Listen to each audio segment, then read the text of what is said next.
Hi everyone, I'm here with Senator Washington, executive member of the LGBTQ Caucus, and today we're just going to talk a little bit about her work, and her time in the MGA and with the caucus. So to start, could you tell me a little bit about yourself? Well, welcome. Hello, everyone. I'm State Senator Mary Washington. I was first elected in 2010, and at that time I was the only African-American woman of color who was elected to the Maryland General Assembly, in fact, the first. And oddly, I know it would be hard for you all to believe this, but the first in the whole country.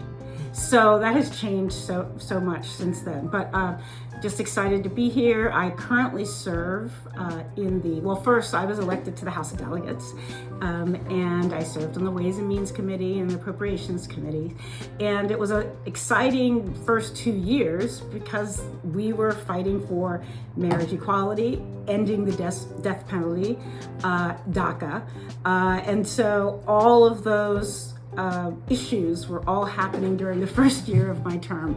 And at that time, that was also the first year that we had 7 out members in the General Assembly. And before that, there had only been 1, and then 2, and then in that year in 2010, we were all elected. So we weren't formally a caucus. My joining the caucus was by being an out and proud lesbian member of the Maryland General Assembly. And then in 2018, I was elected. I fought to be elected to the state Senate, and where I serve. And I am the first out woman and the only woman in the Maryland Senate. So again, this opportunity to make history, but more importantly, I'm so excited that we have a caucus now, a recognized caucus, to advocate alongside the other important caucuses that we have. What motivated you to become a legislator? Oh boy.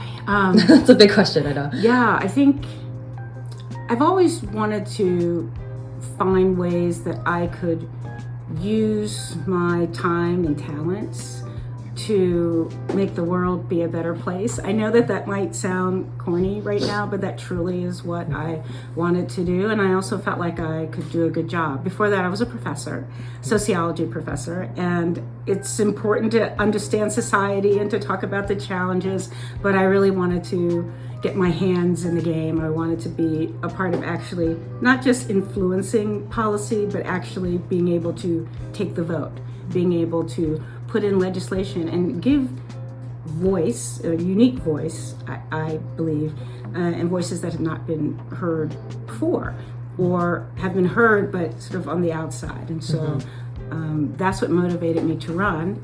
The first time I ran, I was not, I like to say that my constituents didn't take me up on my offer the first time. That's funny. But then we came back and did that. So that motivation for me really comes from a place of ensuring that not just all voices are heard, but that all voices and perspectives, and particularly, our queer community, our low-income community, our, folks that are just working every day trying to take care of themselves and their families, can understand the process. Delegate Kaiser talked about the fight for marriage equality, and you just mentioned it now. Could you give a little bit of insight into what that was like? I mean, it sounded kind of crazy. It was great. Oh, yeah. I think the experience when you first come into the General Assembly, first of all, just get in your head that you're one of 141 people in a state of 6 million, nearly 6 million, to make laws, right? And that first is just awesome. And then also those practical things of getting your office and figuring out where things are and how do you put in bills and things. And because this was such a huge sort of movement and time, that first year, we were brought into the discussion, I think, in a way and on topic that we wouldn't normally have been. That first year was just a lot of talking with our members to understand how important this issue was. And I think me being the only African American in the group at that time, there was a particular, an assumption that African Americans would disproportionately be less likely to support marriage equality. And I was like, that's what all the researchers were saying. And additionally, because we were in a southern state, from the national campaign, didn't really see us as that we could get it. The first year, the bill actually got to the floor, but there was a decision to send it back to committee. That was very challenging. I mean, that hurt, but it was the right decision. The thought was that there was a possibility that we would fail on the floor. And there were many advocates, many family members, many people who had spent hours and hours and hours testifying and had spent years fighting for this right, who had been in the courts fighting for this right, and they really wanted their day, they wanted to see their numbers. But we, as a group, we realized, and certainly with some advice, that the idea of there being a vote and then it fail by one or two, that the end vote wouldn't be just a failure of one or two, that other people who sort of were on the line and not sure would fall back. And so we felt something we didn't want to lose, right? So we brought it back, and we took a lot of heat for that for a year. But then we came back stronger. Rather than talking about marriage as a civil right, we talked about it as about being fair and fairness. And so many more of our constituents and family members and people who, for any number of reasons, had difficulty with the concept, embraced the concept of fairness and equality. And particularly, that message resonated in the South and resonated in our state. I was often the antidote to one of our delegates who was a reverend who would actually say that it was insulting to African Americans to to call marriage for, at that time, we'd say gays and lesbians or LGBT individuals, that was insulting. And so I was able to, again, authentically say, no. In fact, I, as a Black woman, as a person who is the descendants of enslaved persons, find that the fact that other communities are inspired by our struggle in this country, that's affirming, that is a good thing. The other thing that I argued was really about the economic impact, that there are benefits to being married that are about being able to pass your spouse, being able to have your home, your children being able to inherit. All these sort of being able to be eligible for certain benefits. There's more security. If you're in the Army, that you could get housing. There's just all of these things that marriage as a civil action conveys. And that year, there were a number of things that we were fighting for. And so the ability to have a coalition of people advocating for fairness and equity under the law. The fact that there was all of these campaigns all saying yes kind of reinforced everyone to just be about yes. What are your LGBTQ plus legislative priorities or kind of intersectional priorities? Right, yeah. So one of the, it's not a joke, but one of the observations that I've made about myself as a legislator, as an advocate, an organizer, a sociologist, is that I am a walking coalition. So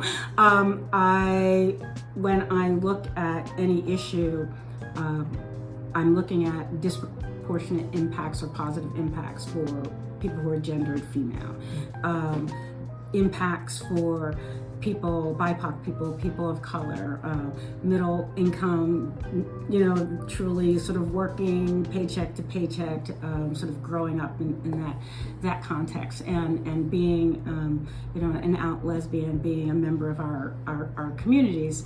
I just kind of see all of it all working together, and in fact, on occasion, being asked to privilege one part of my identity, my blackness over my womanness, over my being a part of our queer community, that had been something. I don't get that sort of challenge as much these days, but I do see it. And I always saw it as the dominant structure trying to pit us against each other and acting as if it's a zero-sum game. So if gay folks, queer folks got something, that's taken away from, African Americans, or if women got something, that's taken away from Black men. If, just all of that, and I never accept that. I don't ignore the observation that can be an outcome if not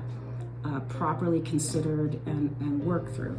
So one of the first bills that I absolutely did not expect but came to me was when I learned that the state of Maryland was still shackling pregnant detainees and pregnant women during labor and delivery. That just hit my heart in a way that I just could not imagine any child in Maryland coming into this world with their mother chained. And to me, just that metaphor was just too grand to ignore. And then, of course, primarily the concept of a woman carrying a child who is currently incarcerated,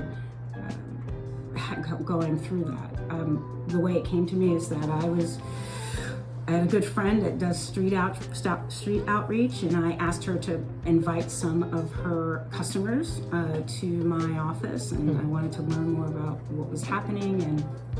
And one of the women, she'd recently been released, shared an experience of being in court and really the challenges of transportation. And she happened to mention that there was a woman being transported and that she had a belt across her belly. She was pregnant, had a belt across her stomach, and her ankles were chained.